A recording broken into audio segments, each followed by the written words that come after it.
Hey ladies and gentlemen, this is MackTen, and today I'm going to be giving you on the show Don't Feed Noob, which I guess is what I'm going to call this, a continuation of, because I haven't made a video in forever, but I really want to make one. I've been playing a lot of Dota 2 lately, and I really just wanted to share with you my new Lycan build. Now, a part of this I ripped from Puppy, because it's really, really good. So, let's take that down. There we go. So, basically what you do is you want to start out with a Quelling Blade and a Stout Shield. You have to get these two items. Well, I won't say you have to, but you really need to. Stout Shield especially. Quelling Blade is kind of optional, but really you ought to have both. Now, you want to get a Clarity, you want to get a Tango as soon as you start, and take your time, leave it around 20 seconds past maybe, because you want to wait till 30 seconds anyway, because that's when the creeps spawn for the first time.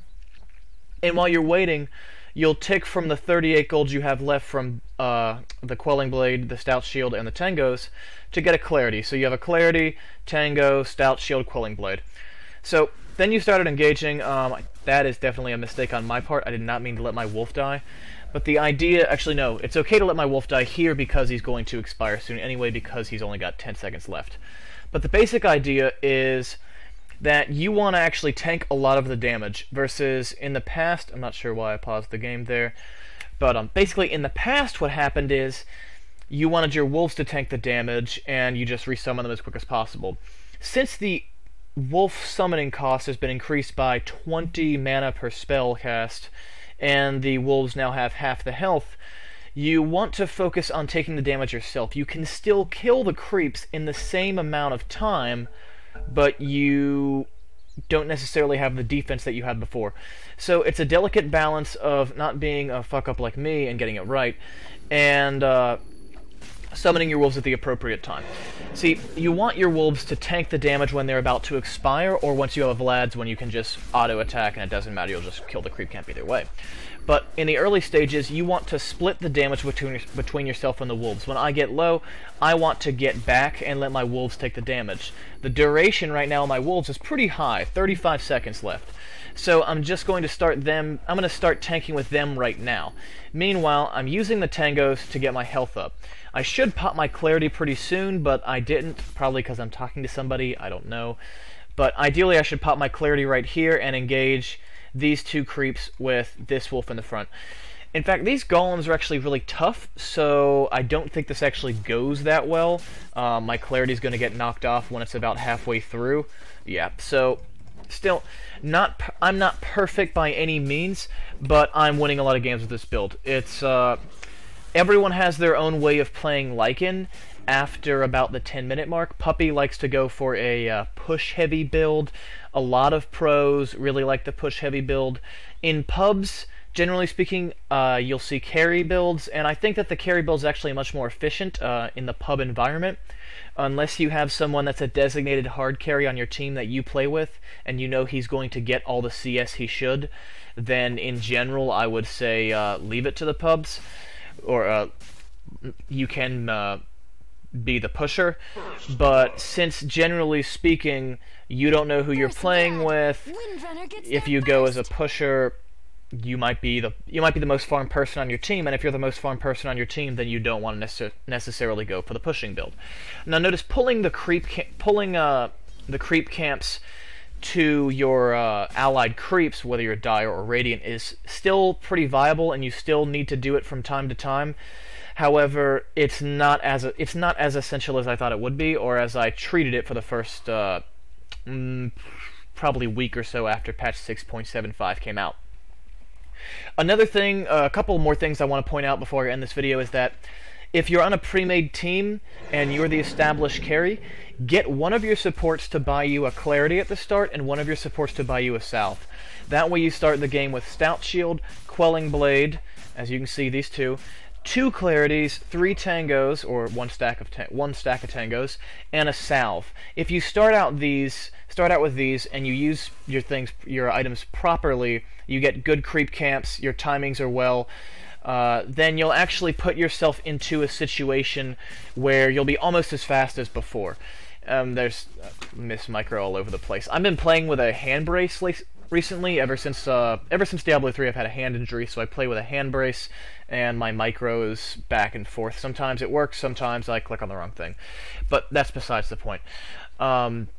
You want to... Basically, the important part about this build is the Stout Shield and the Quelling Blade. Whether you want to be the carry and you want to go for the really, really fast Skull Basher into BKB or Rush Abyssal Blade, whatever, I would always recommend going for the Vladimir's Offering route as fast as possible, and then whether or not you like a Medallion of Courage after that, or you like a Necro Book, or you like a... or you like your Power Treads. I don't think Power Treads is ever really the appropriate choice as your second item. Generally speaking, that's your third. But, I think, all in all, for a starting build, this is working really well for me. Now, the obvious downside is you have to pay for the Stout Shield, and you have to pay for the Quelling Blade.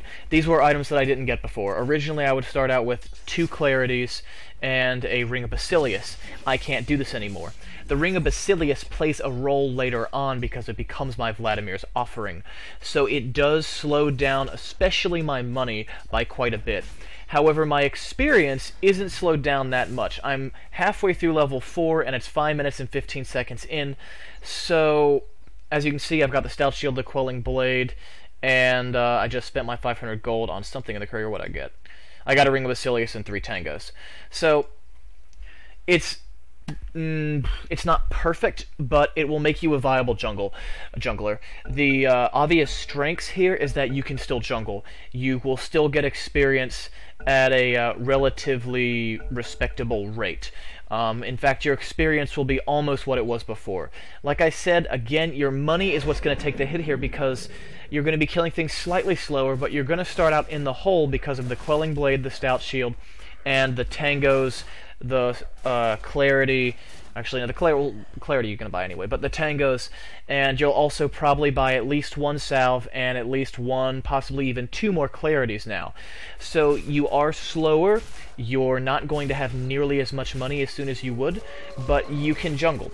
The biggest weakness here is that if you have a Bounty Hunter on the other team, or another hero that chooses to gank you in your jungle early in the game, he'll kill you really easily, because you're always going to be on low health because you have to do the tanking. Your wolves will still rip the creeps to pieces, but they will also die very quickly, so you're going to have to rely on yourself tanking most of the damage a lot of the time. So that's basically strengths. Weaknesses, how I've been jungling with Lycan post-patch, and I've been winning a lot of games with it. The biggest thing is, don't pick him if you see a Bounty Hunter on the enemy team, just because, generally speaking, when people pick Bounty Hunter against Lycan, they're setting up to gank you in the jungle. There's some other heroes that might try to do it. It doesn't necessarily have to be a Bounty Hunter, obviously, but the biggest thing is if you are alone in the jungle with a Stout Shield, Quelling Blade, and, some regen items, you'll be slower financially, but about the same speed with experience. So, there you have it. That's how I've been jungling with the Lycan in patch 6.75. Generally speaking, I hit level 7 around the time I get level 7. I have my Mask of Madness, so I can tank creeps indefinitely, and then within a level or 2, I have a full-blown Vlads, and I grab someone else and go kill Roche. So, it's working out pretty well for me. Granted, I've played around 300 games, and I have a 52% win rate, so my MMR isn't nearly at the bottom of the barrel, but I'm nowhere... at least I don't think I'm near the... I know I haven't played any, and I don't think I'm near the high skill bracket. I'm just sort of in the middle level of the normal games. So, that's what I've been doing. Thanks again for watching. This has been episode number, I have no idea, of Don't Feed Noob. I hope somebody out there found this information useful. You can find me on Twitter at MackX10. Twitch.tv/MackX10 is where I stream a lot of my stuff. Thanks again for watching, and I'll see you next time. Bye-bye. Radiant's middle tower is